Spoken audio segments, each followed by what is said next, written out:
Bonjour, aujourd'hui on va faire une vidéo sur du vocabulaire. Mais avant de commencer, je dois quand même vous expliquer comment on est supposé apprendre du vocabulaire dans une langue étrangère parce que c'est pas forcément évident. Très souvent les enseignants ils aiment bien donner quelques mots par-ci par-là. Ça marche pas très bien. Habituellement, l'idéal pour apprendre du vocabulaire, c'est d'apprendre des noms, des verbes et même des adjectifs les uns avec les autres.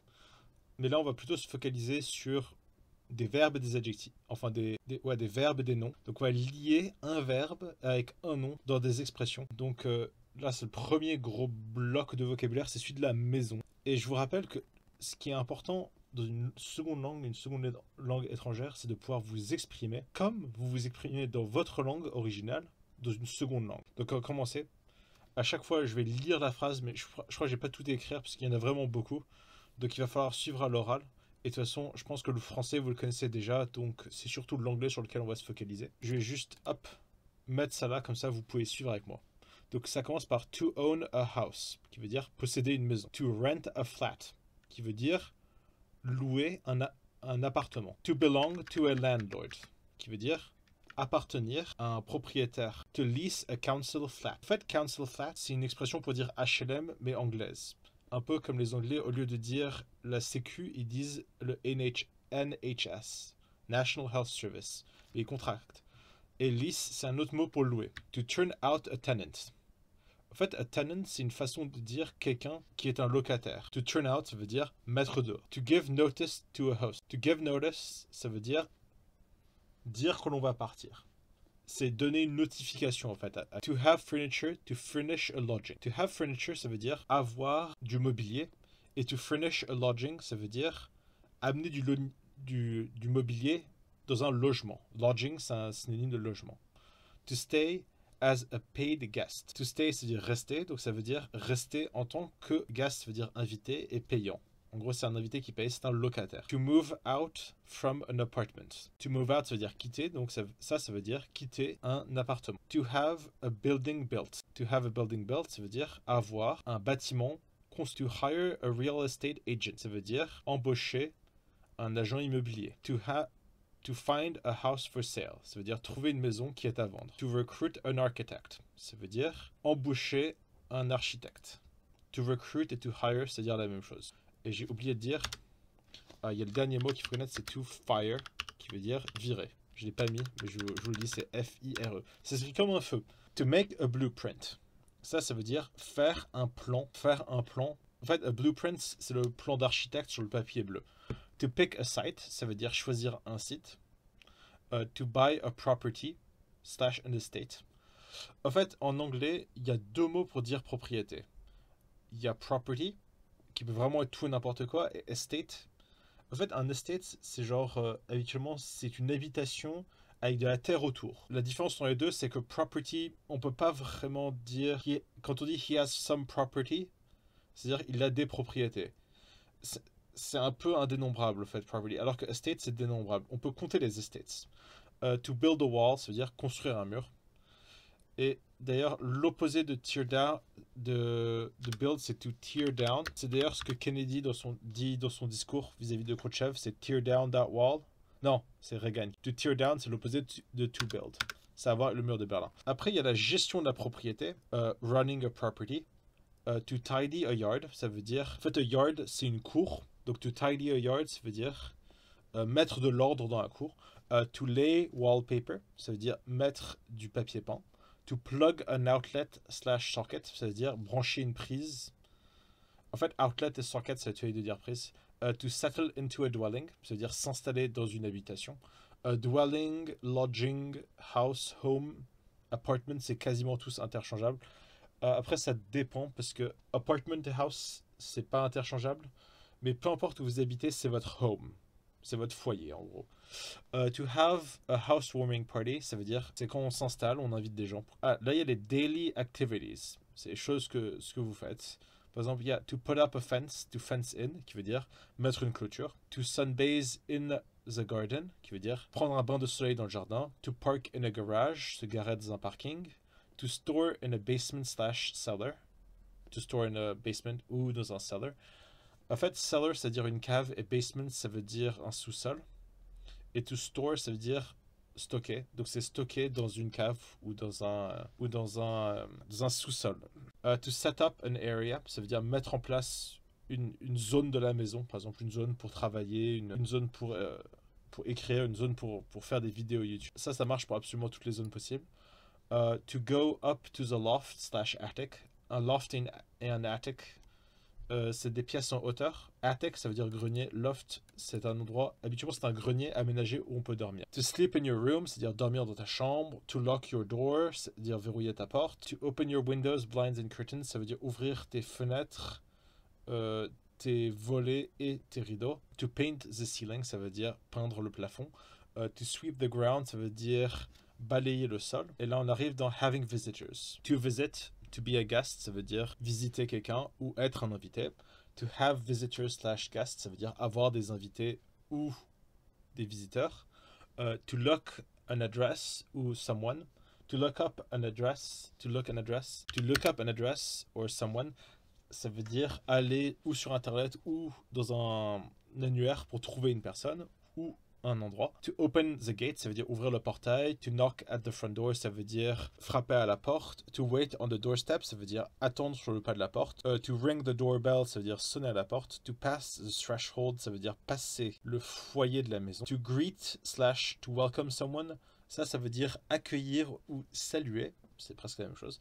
To settle in the couch, chair, sofa ou seat.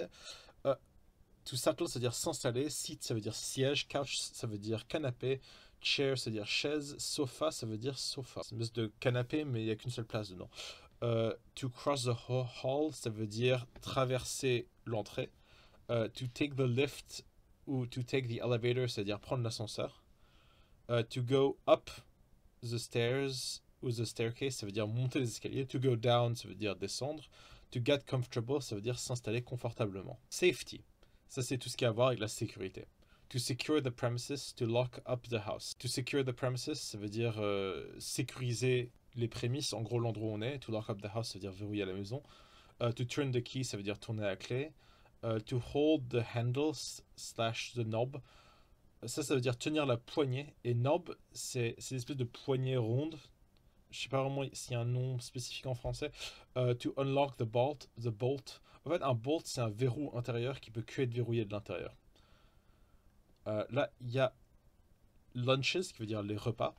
To have breakfast, lunch or dinner, c'est de prendre son petit déjeuner, son déjeuner ou son dîner. To sit in the dining room, ça veut dire s'asseoir dans la salle à manger. To lay slash to set the table, ça veut dire préparer la table pour le dîner. To hold out a chair, ça veut dire quand quelqu'un va s'asseoir, vous l'aidez en prenant sa chaise et en l'asseyant en fait. To put away in a cupboard slash drawer, ça veut dire ranger dans un placard ou dans des tiroirs. To cook in the kitchen, ça veut dire cuisiner dans la cuisine. To prepare the meal, ça veut dire préparer les repas. To heat with a cooker slash stove slash oven. En fait, cooker, c'est les plaques de cuisson. Stove, c'est des plaques de cuisson. En fait, stove, c'est un poêle et oven, c'est un four. To turn up the heat, ça veut dire augmenter la température. To boil in a saucepan, ça veut dire faire bouillir dans une casserole. To fry in a pan, ça veut dire griller dans une poêle, sur une poêle. To make tea slash coffee in a kettle, ça veut dire faire du thé ou du café dans une bouilloire. To store in the fridge slash freezer, ça veut dire ranger dans un frigidaire ou un freezer. To wash up the dishes ou to wash the dishes, ça veut dire nettoyer la vaisselle. To pour water in the sink, ça veut dire verser de l'eau dans l'évier. To put rubbish slash garbage in the trash can, ça veut dire mettre des déchets dans la poubelle. To fill slash empty the dishwasher. To fill, ça veut dire remplir le lave-vaisselle. Et to empty, ça veut dire vider le lave-vaisselle. Là, on arrive à cleaning, qui veut dire nettoyage. To clean with a washing machine, ça veut dire laver avec un lave-linge. To dry with a dryer, qui veut dire sécher avec une machine séchante. To iron your shirt, qui veut dire repasser. Là, j'ai mis chemise, mais tous les habits qui veulent être repassés peuvent être mis là. To take out the trash, qui veut dire sortir les déchets. The second floor, qui veut dire le premier étage.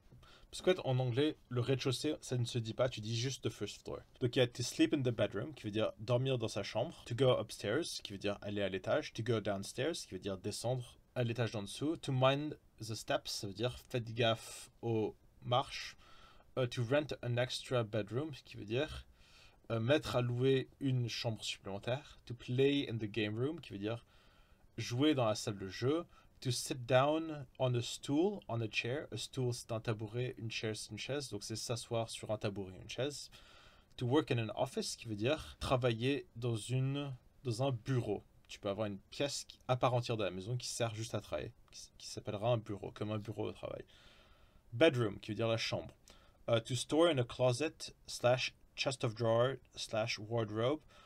Closet, c'est placard. Chest of drawers, c'est une commode. Et wardrobe, c'est une armoire. To make your bed, faire son lit. To change the sheets, qui veut dire changer les draps. To plump the pillow. To plump, ça veut dire adoucir l'oreiller, c'est-à-dire qu'on le sort, on le gigote un peu, comme ça l'intérieur se remet bien. To feel sleepy slash drowsy, c'est-à-dire se sentir fatigué, se sentir en train de s'endormir. To have a nap, qui veut dire faire une sieste. To slumber on a couch, qui veut dire somnoler sur un canapé. To set the alarm ou the alarm clock. Set, ça veut dire mettre en place, donc c'est mettre une alarme ou préparer, enfin calibrer la pendule qui va sonner pour te réveiller. To yawn a yawn, c'est-à-dire bâiller un bâillement. To pick a book from a bookcase, ça veut dire choisir un livre dans une bibliothèque. To study at a desk, qui veut dire étudier sur un bureau. Là, il y a la bathroom, qui est la salle de bain. To take a shower, qui veut dire prendre une douche. To have a bath, qui veut dire prendre un bain. To flush the toilet, qui veut dire tirer la chasse. To go to the bathroom, qui veut dire aller aux toilettes. To use soap, qui veut dire utiliser du savon. To dry with a towel, qui veut dire se sécher avec une serviette. To comb slash brush your hair, qui veut dire se coiffer les cheveux. To shave your beard, mustache slash hairs, c'est-à-dire se raser la barbe, la moustache, les cheveux ou les poils. Parce que hair sans le S, c'est les cheveux, mais hair avec le S, c'est les poils. To brush your teeth, ce qui veut dire se brosser les dents. Warm, ce qui veut dire la chaleur, c'est tout ce qui a à voir avec le chauffage. To turn on a radiator, qui veut dire allumer un radiateur. To light a fireplace, qui veut dire allumer un feu dans une cheminée. To fuel a fire slash stove. To fuel, en fait, fuel, ça veut littéralement dire carburant en anglais. Donc en fait, quand tu fuel, c'est-à-dire mettre du carburant dans du feu ou dans un poêle. To buy coal, gas, wood, acheter du bois, du gaz ou du charbon. To strike a match, qui veut dire allumer une allumette. To put out ashes, qui veut dire éteindre des cendres. Et to spark embers, qui veut dire raviver des braises. Après, il y a les lights, en gros tout ce qui a à voir avec l'électricité. To turn on the power, qui veut dire allumer l'électricité. To light a candle, qui veut dire allumer une bougie. To cut the power, qui veut dire couper l'électricité. To switch off, d'ailleurs ça prend 2 F. To switch off a switch, qui veut dire, en fait, to switch off c'est éteindre, to switch on c'est allumer. D'ailleurs on peut l'ajouter, switch on, qui veut dire allumer. Et a switch c'est un bouton, donc c'est allumer ou éteindre un bouton. Après, il y a chores, qui veut dire les corvées. Et les corvées, il y en a plein. Il y a to vacuum slash to hoover the house, qui veut dire passer l'aspirateur. To polish the glasswork, qui veut dire polir slash faire briller la verrerie. To sweep with a broom, qui veut dire passer le balai. To dust with a duster, qui veut dire époussiérer avec un plumeau. To scrub the pots and pans, qui veut dire faire la vaisselle. Enfin, ça veut plus dire gratter les pots et les poêles. C'est pas forcément une bonne idée de gratter des poêles, surtout s'il y a du téflon, mais passons. Après, il y a to tidy up slash to clean a home, qui veut dire mettre de l'ordre ou nettoyer chez soi. To leave things lying around, qui veut dire laisser les choses traîner, chose qu'il ne faut pas faire. Donc là, c'est le premier truc de vocabulaire que je fais. J'en ferai sans doute d'autres, surtout si cette vidéo a du succès. S'il y a d'autres choses à propos de la maison que j'ai pas dit dans cette vidéo, n'hésitez pas à me le demander en commentaire. Je lis tous les commentaires. S'il y a la moindre question, je reste à votre disposition. Merci beaucoup d'avoir regardé aussi longtemps et au revoir.